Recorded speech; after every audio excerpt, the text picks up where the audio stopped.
A todos e todas, eu quero me dirigir especialmente aos meus grandes amigos, colegas que eu tenho no meu coração do Quilombo de Povoação São Lourenço, né? A meus ex-alunos da Escola Adélia Carneiro Pedrosa, sou o professor Alex Valença. Fiz um trabalho recentemente de mestrado sobre educação quilombola e matemática, né? Esse aqui é uma versão do trabalho que está sendo produzido, a versão final já foi produzido, já foi defendido, já foi aprovado. Me tornei mestre em educação com base nesse trabalho, que tem como tema matemática, africanidade e formação de professores na escola quilombola, onde o locus da pesquisa foi na escola municipal Adélia Carneiro Pedrosa, em Povoação São Lourenço. Mas eu quero me dirigir a vocês porque esse trabalho foi um trabalho em que desenvolvi uma discussão, né, que eu mesmo no processo de pesquisa me tornei um grande aprendiz desse processo e estou aperfeiçoando esse aprendizado de como aplicar a Lei 10.639/2003 no ensino da matemática no contexto de uma comunidade quilombola. Para mim foi uma grande honra e é uma grande honra ter uma ligação com essa comunidade. Os quilombos é uma expressão da resistência, da luta pela libertação do povo negro que foi escravizado, que veio da África, e que demonstra a necessidade de que é um legado da nossa história e de experiência de como nós devemos nos inspirar nessa história dos quilombos para lutar contra as injustiças que ainda que permanecem em nossa sociedade. Nós estamos num momento crucial da nossa história, com a eleição agora do dia 28 de outubro.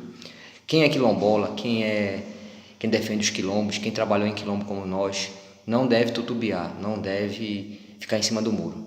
Só tem uma candidatura que defende a continuidade e o avanço para resistir e para conquistar direitos, mais direitos que né, a gente conquistou, que foi pouco que a gente conquistou, mas que foi com muita luta, que a única candidatura que se coloca nessa perspectiva é a candidatura do professor Fernando Haddad, número 13 do Partido dos Trabalhadores. A outra candidatura, pelo contrário, que é a candidatura do seu Jair Bolsonaro, né, sempre colocou um discurso de ódio e já comparou inclusive quilombolas a animais irracionais.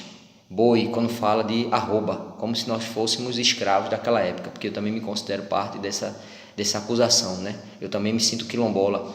Então esse trabalho aqui, inclusive, eu coloquei, né, em uma das páginas, né, aqui, uma caracterização da luta quilombola na perspectiva da construção de uma educação voltada para os quilombos, né? Quando eu coloco numa das páginas aqui uma introdução sobre o contexto dessa investigação, né, e a situação em que ela foi feita. Por exemplo, naquele momento, né, que faz mais de 2 anos, né, que eu fiz essa pesquisa, né, comecei a fazer essa pesquisa, né, que eu coloquei inclusive aqui, tá, aqui na página número 21 do trabalho, né. Ele diz o seguinte, né, esse trabalho você vê, ó, como foi volumoso, teve mais de 162 páginas, né. Então na página 131 desse trabalho, na página 31 desse trabalho, fala o seguinte, né? 31, não, minto eu, não é 31. Até às vezes eu me perco. Mas está aqui. Está na página, né, em que na introdução eu coloco, né, o contexto dessa investigação, né? Como ela se deu,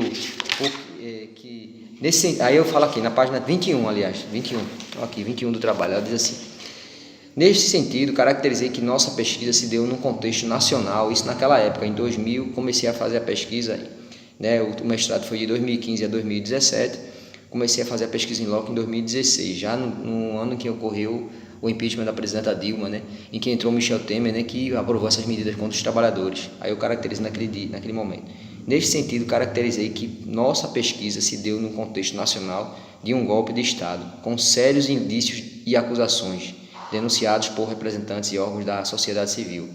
Aí eu cito o anexo 3 do trabalho que fala da moção adotada no 5º Congresso Brasileiro de Etnomatemática, né, que ocorreu, que eu participei em Goiás, na cidade de Goiânia, né, na Universidade Federal de Goiás. Aí continuando, né, essa caracterização diz que houve uma destituição de uma presidente eleita sem que tivesse provas de crimes que lhes fossem atribuídos. Inclusive o TCU, né, Tribunal de Contas da União, caracterizou muito bem isso aí.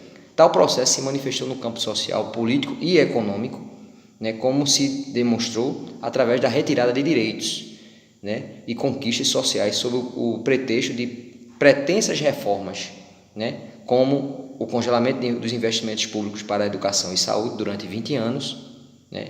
A quebra dos direitos trabalhistas, questionamento a direitos previdenciários da maioria da população e medidas ofensivas à democracia na escola pública. Então, gente, esse trabalho aqui, na sua introdução, já coloca o problema do contexto político que está colocado, o problema dos quilombolas naquela época, em 2016. Agora estamos em 2018. A gente está numa situação decisiva.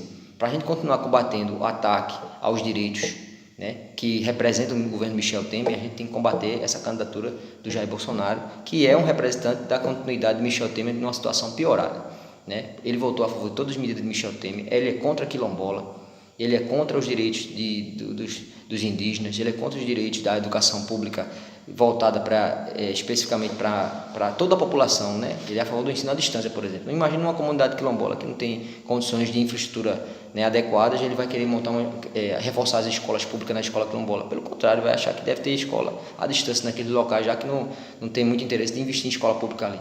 Entendeu? Ele está mudando um pouco o discurso agora.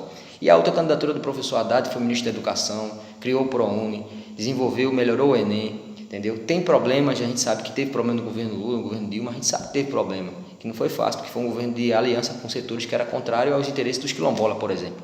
Mas a gente sabe que é onde a gente conquistou mais coisa pela nossa luta e pelas nossas reivindicações. Então é um governo onde a gente pode ter democracia, né? O outro a gente não pode ter democracia, vai ter perseguição na realidade, é a luta quilombola.